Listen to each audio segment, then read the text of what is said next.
I was sitting in my home studio, the familiar mess of canvas prints scattered across the floor, tech monitors glowing faintly in the dim light, half-finished projects leaning against the walls. My fingers were smudged with paint from messing around earlier, and the air smelled like turpentine and coffee. It was a normal Thursday afternoon, or so I thought. Then my phone buzzed on the desk, cutting through the quiet hum of the room. I glanced down, expecting a text from Clara, probably, nagging me about picking up groceries or something. Instead, it was a notification from Forbes. My heart stopped for a second as I read the headline, "Forbes Billionaire List, Meet the Reclusive Digital Art Mogul Behind a $5.1 billion NFT Empire." And there it was, my name, in bold, staring back at me like some kind of surreal joke. Blinked. Hard. Rubbed my eyes and read it again. Public. Out there. No going back now. The weight of it hit me slowly, like water seeping into cracked ground. For 12 years, I'd kept this life hidden. My real life, not the one everyone thought I had. Clara, her parents, Gerald and Margaret, her whole family, they all saw me as the struggling artist, the guy barely scraping by on odd jobs and hobby projects. And I let them. It was easier. That way. Less explaining, less arguing. But now the mask was off, and I could feel the ground shifting beneath me. On the desk, next to my phone, sat a gold-lettered invitation, fancy, crisp, for the family reunion happening in 2 days at Gerald and Margaret's sprawling estate. I'd been dreading it for weeks. Clara had even pulled me aside yesterday, her voice sharp. "Please, just don't embarrass the family this time." She meant, "Don't show up in my paint-stained jeans. Don't ramble about art no one cared about. Don't give her dad another reason to look down his nose at me." I nodded, kept my mouth shut, like always. But now, with that Forbes alert glaring up at me, everything felt different. I leaned back in my chair, staring at the ceiling, my mind racing. How was this even happening? I knew it was coming, eventually. Jules, my assistant, had warned me last month. Said the magazine was sniffing around the business. She's brilliant like that, always 2 steps ahead. "They're on to you," she'd said over the phone. No emotion, just fact. "Your anonymous days are numbered."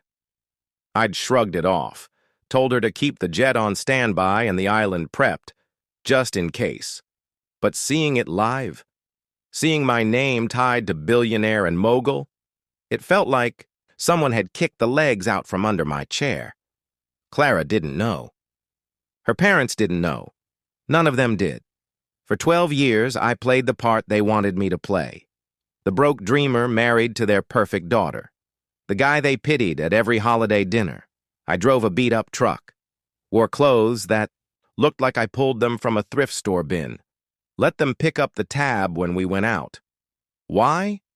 Because every time I tried to tell them about my work, about blockchain, NFTs, the digital galleries I was building, they laughed, rolled their eyes. "That's cute," Gerald had said once. Patted my shoulder like I was a kid with a lemonade stand, so I stopped trying. I built it all in secret instead. Now the secret was out, and I didn't know whether to laugh or panic. I picked up the phone again, scrolled through the article. It had everything. My first NFT drop, 12 years ago. The anonymous platform I launched that took off like wildfire. The licensing deals, the acquisitions. They even had a photo of me from some random conference years ago. Reclusive, they called me. Yeah, I guess that was true. I'd stayed out of the spotlight. Kept my head down. Let the work speak for itself. But 5.1 billion, that number stared back at me. Cold and real. I knew I was doing well. Hell, I bought a private island last year, didn't I? But seeing it laid out like that, it made it feel bigger, heavier, and the timing couldn't have been worse. 2 days from now, I'd be walking into that reunion, facing Clara's family with no way to hide anymore. I set the phone down, ran my hands through my hair. Clara would see this soon, if she hadn't already. Her phone was always buzzing with news alerts. She loved keeping up with the world, loved knowing things before everyone else. What would she say? What would she do? Just last night, we'd been in the kitchen. She was chopping vegetables. I was pretending to help. She sighed, loud and dramatic. I wish you'd figure out something stable. You know, my parents keep asking when you're going to grow up. I smiled, nodded, let it roll off me. Like always, stable. She had no idea. And her parents? God, Gerald and Margaret were the worst. Old money types, stiff, judgmental, always acting like I was some charity case they'd taken in. Margaret with her fake smiles. Gerald with his lectures about real work. They'd spent years looking at me like I was nothing. And now they'd have to eat every word.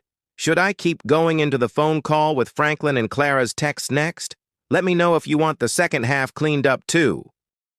Screens, LED displays, the works. It was all coming together just like I'd planned. I stood up, pacing the studio again, my boots thudding against the floor. The adrenaline was kicking in now, sharp and electric. This wasn't just about the reunion anymore. It was personal, sure, but it was bigger than that. My phone buzzed again. This time, an email alert. I opened it, and my stomach did a little flip. It was from an international investor, some big shot I'd met at a conference years back. Subject. Line, merger proposal. I skimmed it. His firm wanted to partner up, fold my platforms into their portfolio. A deal worth another $2 billion, on top of what I already had. We've been watching your growth, the email said. Time to take it global. $2 billion. I leaned against the wall, letting that sink in. It was tempting. More money, more reach. But it would have to wait. This weekend wasn't about business. It was about me, Clara, her family. And 12 years of silence I was finally breaking. I forwarded the email to Jules with a note. Hold off, after the reunion. She'd handle it. Like always, the group chat was still going nuts. Franklin posted again. Yo, is this why you never chipped in for gas? More emojis. Mara replied, seriously, someone explain this. I could feel their confusion, their panic. They'd spent years